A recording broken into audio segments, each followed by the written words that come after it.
This is about the pilfering, embezzlement, misuse, I would guess, of religious funds and the accounting requirement that is imposed on them. They realize that if they start accounting, a lot of the pilferage that happens goes out of the window. This is more about protecting your own personal finances and, well, your personal gravy train effectively, having to be accountable for money received, which they do not want to do. Right. This is something like, say, by accident, instead of transferring, say, 5,000 rupees to me, you transferred 5,000 rupees to, a glass of water. Maybe you're a very famous international terrorist. Should this person, on seeing the receipt of 4,000-5,000 rupees, not ask the question, where did I get it from? True. Otherwise, this could have actually been a money transfer to set off a bomb somewhere. They're using the church as a front to attack. But if you actually check it, the only real imposition of this bill is it imposes certain, you have to bring clarity. What is your purpose? State your tangibles. You can't keep spending it on salaries and things like that. There has to be actual activity done by your organization. And there is an accounting and due diligence requirement in this. What has got them upset is that they are refusing to accept the due diligence, specifically the clauses where any assets that you have created thanks to foreign funding can be seized by the government if the FCRA lapses. I've never seen a bigger bunch of indolent dolts than the Information and Broadcasting Ministry and MIT, who weren't able to even control the narrative on Instagram. How many of their kids are employed by Meta is what I want to find out exactly. This is a persistent problem where PIB has actually fanned the flames instead of providing clear information. Because when you actually read the 22nd June Gazette notification or the FCRA Act, you will see that excluding proselytization is not a big thing at all. The BJP seems to have this unique ability of not communicating clearly. I don't know what it is, but they don't seem to be doing a good job in Malayalam or Hindi either. Basically spreading all kinds of rubbish about this bill, or not doing enough to prevent the spread of rubbish by a government that they run, which is actively spreading rubbish.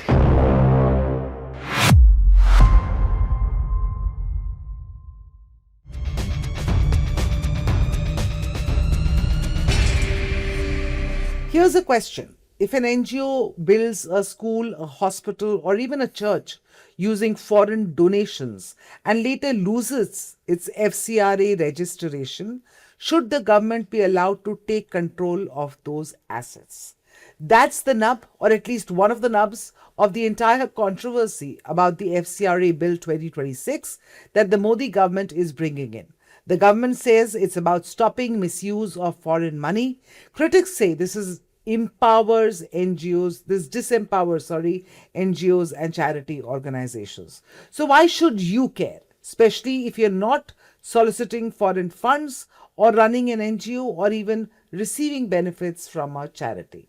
And that's why we have Abhijeet Iyer-Mitra in our studio to tell you exactly why it matters to you. Right. So why it matters to you and why it matters to you, the viewer, that's what we're going to talk to Abhijeet about. Largely, Abhijeet, what's the whole controversy about? Why is there so much of anger over this FCRA bill from the opposition, and especially from states like Kerala, Mizoram, Nagaland? Okay, so first, let's divide it into two parts. One is the generic opposition to the bill. The second is the religious opposition to the bill. And I believe the religious opposition to the bill has come about precisely because there are certain organizations, including PIB, who ironically are meant to bring clarity to a situation but end up muddling a situation more than before, that have been misinterpreting acts of this bill outrageously. And just to be clear, there are two particular documents which people confuse. There is the Gazette notification on the 22nd of June 2026, and then there is the FCRA 2026. Now, they are making a lot of this thing saying excluding proselytization in the Gazette.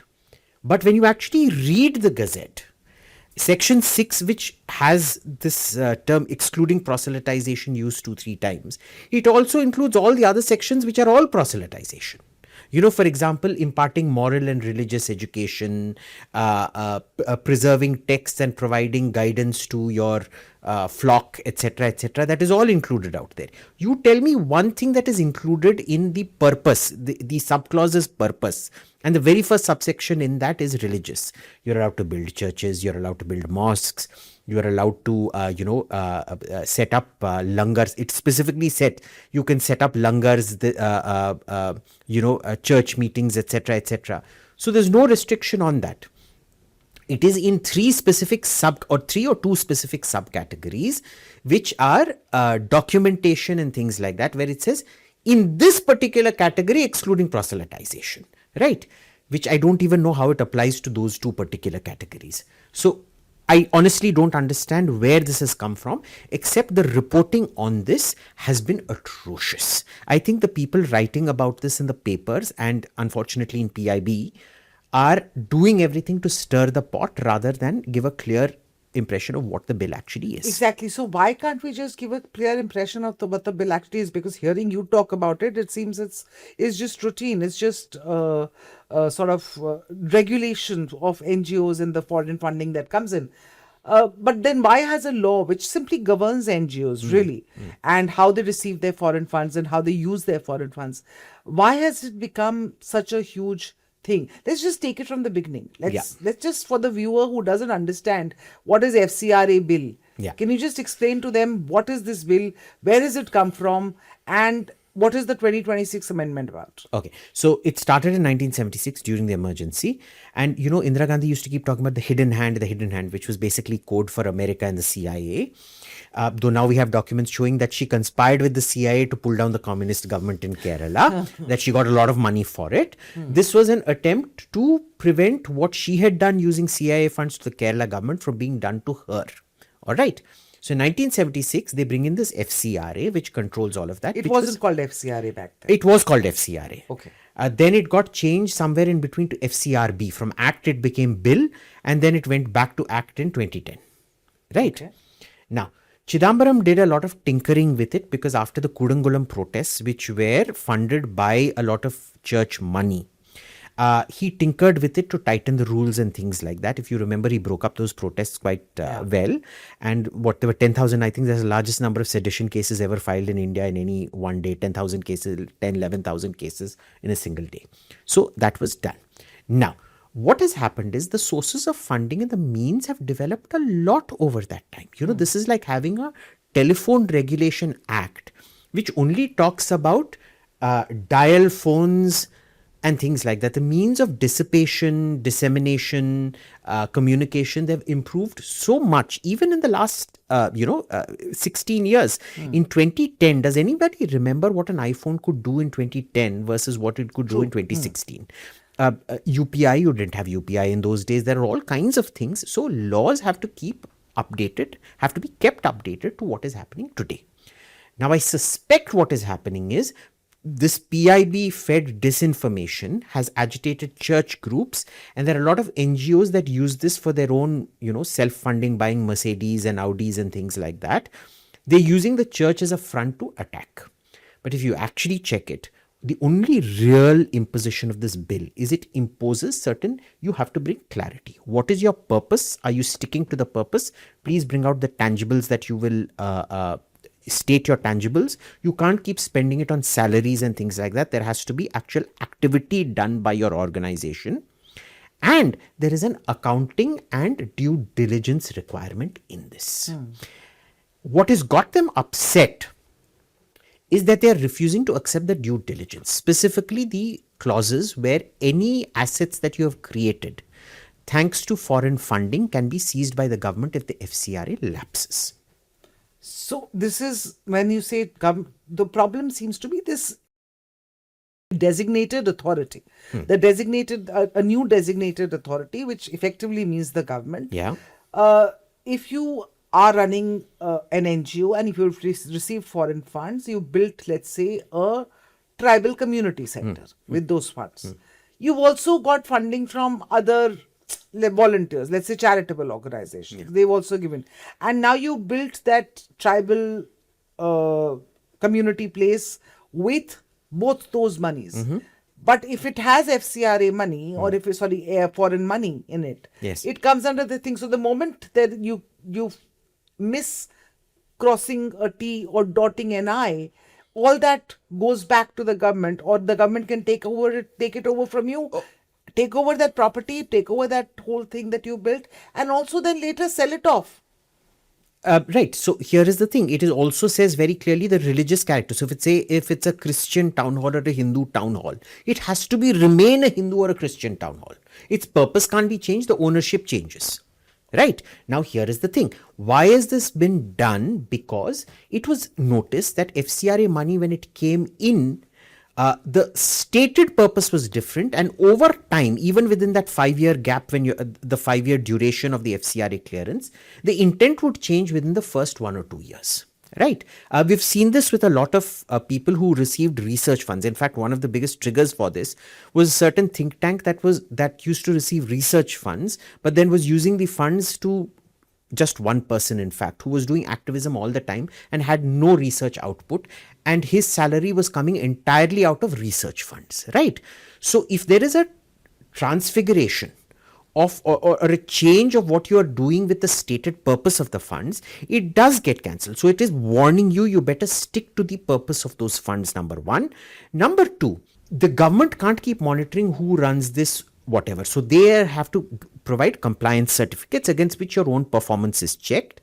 But very importantly, what is happening out here is, how are complaints detected? It is after a complaint, violations detected, sorry. It is after a complaint comes from somebody, they check and see, have the terms been violated? At that point, it is deemed an ab initio violation, which is why the onus is for compliance and dotting the T's and crossing the I's, which should be in all financial transactions. Tomorrow I can't say I received money from Hizbul Mujahideen and I didn't know, Dawood Ibrahim was the, I'm just making this up, was the co-owner of the place. No. So there is now a compliance requirement, and the purpose for the entire 5 years of the clearance has to suit that. If there is a violation, then your FCRA will be cancelled, and once it is cancelled, the ab initio violation, it is deemed an ab initio violation, which means the entire amount that came in. So it is also warning you, be careful about what you use those funds for. Right. When you say, now most people in India, many people rather, would not be either, they may not be NGOs, they may not be receiving funds from NGOs, they may not really, be part of any activity in a church. Why should the average Indian care about this FCRA bill? Why is it important for them to know about this? Okay, it is important for the average Indian to know about this, not because of the religious nature of it, but the nature of funding protests and influencing the news. Normally, the rule in a democracy is one person, one vote. The unfortunate reality of newsrooms is it is 1 rupee, 1 view, essentially. The more money you have, the more you can propagate your point of view and things like that, and that creates a market distortion where money comes in to essentially skew all the news towards a certain angle. So it is to stop that. Unfortunately, we also know that this by itself isn't going to do that. Why it matters to you, why should you care, is that this is not enough. Because unfortunately, whether we like it or not, newspapers cannot receive foreign money, but websites can receive foreign money. Today, it is websites that people view more news on websites than they do in newspapers. Newspapers, nobody that I know really buys newspapers anymore. So what is happening is, you have this thing being introduced on one side for NGOs to spread a certain kind of view. It is more protest oriented than news oriented. News may be a secondary small part of it, but you should be asking, take this further, because the news we consume being foreign funded. Now, there were two ways of doing these website organizations. One was to make it an NGO, in which case you needed FCRA. The second was to make it a company, in which case, it's impossible to track tax slabs right now. Whatever, if foreign investment was coming in, a certain percentage came in. Then the government decided to cancel, blacklist certain donors or donies or whatever, donors or investors rather. They got blacklisted. But But the rules are not the same for websites, for web portals, for newspapers, for TV channels. They're all different rules. Why should they be different rules? Right? That has to be rationalized. And we have to understand protests are, in a way, the biggest, what is the chingar called? The fire starter. Fire starter. The fire starter is in fact news. It is news that triggers protests. So you cannot have this kind of a legislation as a standalone. There has to be a standardization. Personally, I would say no organization engaged in news should get any kind of foreign money at all. Okay. Where is this foreign money coming? The dubious ones that you say are being used by some nefarious NGOs to carry out protests, to instigate people, to convert, to sort of build a narrative favoring them. Who are these organizations? We don't know. The problem is, so that is why, because we don't know, because there are shell corporations within shell corporations within shell corporations, right? Actually finding corporate ownership, especially international, but even in India, is a very, very difficult thing because, people create, it's called a shell corporation for a reason. Now, that is why the government has brought in this rule, because fine, we will never be able to, it doesn't matter how much due diligence we do, we will not be able to find a shell corporation. But in case people do find it, it gives us the leeway to then take action against you for it and to punish you for it. Because you who are receiving money, the government does not have enough manpower to do this. But you who are receiving money have an obligation to do due diligence. If you are getting money from a shell corporation, you are obliged to ask them who is your owner, and you want complete transparency. So government can take over NGO assets and, religious freedom. Absolutely, if you haven't exercised due diligence. Right. This is something like, say, by accident, instead of transferring, say, 5,000 rupees to me, you transferred 5,000 rupees to, glass of water. Okay? Now, maybe you're a very famous international terrorist. Should this person, on seeing the receipt of 4,000-5,000 rupees, not ask the question, where did I get it from? True. Otherwise, this could have actually been a money transfer to set off a bomb somewhere. So I'm sorry, yes, absolutely it is. Okay, let's talk about the other angle. This is, of course, controlling NGOs, controlling foreign funds. Why are churches on a warpath? Churches are going to town. Mizoram Church, I think, has also announced a sort of a march sometime in mid-August against this. Why are churches, because Kerala, Mizoram, Nagaland, why are these states particularly against it? What's the religious, the Christian angle to this? Because there's a whole theory about proselytization being banned and being spelled out in these changes that are coming. It is in fact not spelled out at all. It is only in 2 or 3, I forget, of the sub-clauses. The rest, all the remaining sub-clauses allow proselytization to happen. This isn't about that. This is about the pilfering, embezzlement, misuse, I would guess, of religious funds and the accounting requirement that is imposed on them. They realize that if they start accounting, a lot of the pilferage that happens goes out of the window. This is more about, protecting your own personal finances and, your personal gravy train effectively. Having to be accountable for money received, which they do not want to do. They want to continue with this system which gave them great leeway to do whatever they wanted, use the funds in whatever way they wanted. No, if you're getting foreign funds, you have to state what it is used for and you have to provide compliance. That is what really has them upset, number one. Number two, unfortunately, whether we like it or not, the jokers who run the Information and Broadcasting Ministry and the PIB specifically have done a lot to spread active disinformation about this. I don't know why they would do that. This is the government itself, you're saying. This is the government itself. Remember, even the latest Cockroach Janata Party protests, I've never seen a bigger bunch of indolent dolts than the Information and Broadcasting Ministry and MIT, who weren't able to even control the narrative on Instagram. I mean, how many of their kids are employed by Meta is what I want to find out exactly. But this is a persistent problem where PIB has actually fanned the flames instead of providing clear information. Because when you actually read the 20-second June Gazette notification or the FCRA Act, you will see that excluding proselytization is not a big thing at all.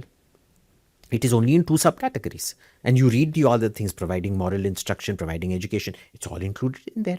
What's the big brouhaha about? You're saying it's about just not wanting to get into the due diligence part of it. I think the big brouhaha right here, there would have been a brouhaha, but the BJP seems to have this unique ability, absolutely unique ability of not communicating clearly. I don't know what it is. Maybe it is their lack of felicity with the English language or lack of felicity with communications, but they don't seem to be doing a good job in Malayalam or Hindi either, of basically spreading all kinds of rubbish about this bill, or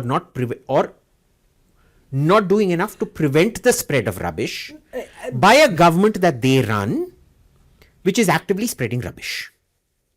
So, in your opinion, is this then about national security, or is it about civil liberties?